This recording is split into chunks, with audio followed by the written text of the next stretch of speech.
So let's dive right in. Hyun-woo gets ambushed by a criminal real estate conman and is outnumbered 3-1. But our boy Hyun-woo isn't just a pretty face, he's got some serious combat skills. He takes them all down and ensures that they end up behind bars. The real estate guy, now desperate, calls Yeon-sun for help. Meanwhile, Hae-in is waiting for Hyun-woo, but who shows up instead? None other than the scheming Yeon-sun, who knows about her terminal illness. He wants to become her guardian to help her find a cure and bring her back to the company. Hae-in tells him that he's delusional, but he threatens to reveal her illness to her family if she doesn't comply.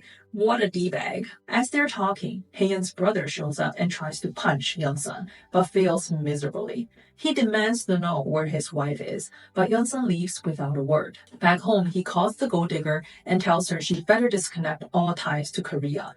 When she ventures to ask how her silly husband is, he lies and tells her that he obviously hates her now. But the truth, he's still desperately searching for her, logging into their old gaming accounts daily, hoping that she will appear. Back with Hae-in, she's still waiting for Hyun-woo. When he finally returns and she sees his injuries, she's worried and helps him apply medicine, scolding him for fighting instead of running. He promises not to play hero again, and their relationship begins to thaw. The next morning, she puts on new meds for him and tells him to be careful driving. Hyun-woo drives away but then comes back, saying that, well, there's going to be traffic anyways, so let's have a few minutes to chat and eat popsicles like old times. Hyun-woo reflects on their marriage, wondering if they could have saved it by tending to their wounds in a timely manner. Hae-in looks sad, saying if they had broken up before marriage, they would have had only fond memories. Hyun-woo, however, doesn't regret marrying her, even if they become enemies. He just wishes he had taken better care of her when he had the chance. At work, Hyun-woo finds that he's been demoted under a bogus excuse and moves to a distant office. Yeon-sun comes to gloat, mentioning that he visited Hae-in last night.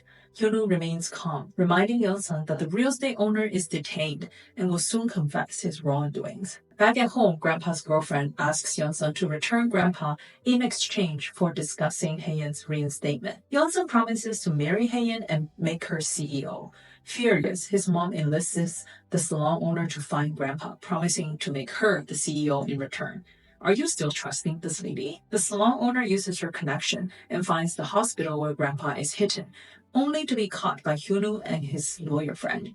They've got dirt on her. She has manipulated rich couples for money, so they threaten to expose her unless she becomes their double agent. Reluctantly, she agrees after a smack from the violent aunt. Meanwhile, Hae-in's mom, craving for premium coffee, finds herself penniless at the cashier. Hae-in's ex-mother-in-law buys her coffee but makes her work at the orchard to repay it. Exhausted but earning her keep somewhat, she finally finds her appetite and gets a good night's sleep. The next morning, Hae-in's secretary updates her on Hyun-woo's demotion. Worried, Hae-in calls to confront Yeon-sun, who promises to ruin Hyun-woo. Hyun-woo in turn digs into Hae-in about her late-night conversations, learning that Yeon-sun wants her back at the company. Annoyed, Hyun-woo wonders if Yeon-sun is trying to get with Hae-in. They argue about the demotion, with Hyun-woo hurt by Hae-in's insistence that they solve their problems independently. While drinking, Hyun-woo recalls a work gathering 4 years ago when he defended Hae-in from their boss. She was mad because his drunk face was too cute for other women to see. Hyun-woo wonders if she'll still find him attractive drunk.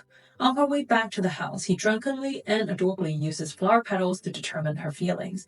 She loves me not, going through many flowers until he gets the desired result. Yep, she loves him. He confesses his love outside her door, and by God, she hears it. The next day, the doctor calls about Hae-in's health condition, and Hyun-woo's mom overhears, causing her to confront Hyun-woo about her terminal illness. Heartbroken, she agrees to take care of Hae-in when Hyun-woo isn't around, showering her in food and driving her to the city in her tractor. Hae-in arrives at Queens, much to Yeon-sun's delight.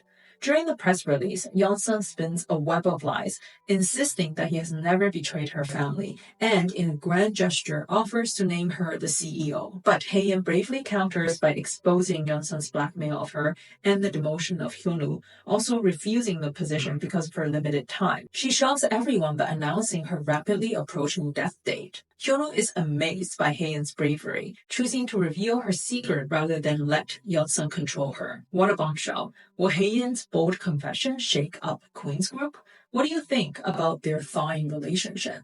Let's get the discussion going in the comments. And don't forget to like, subscribe, and hit the notification bell for more juicy recaps. Thank you.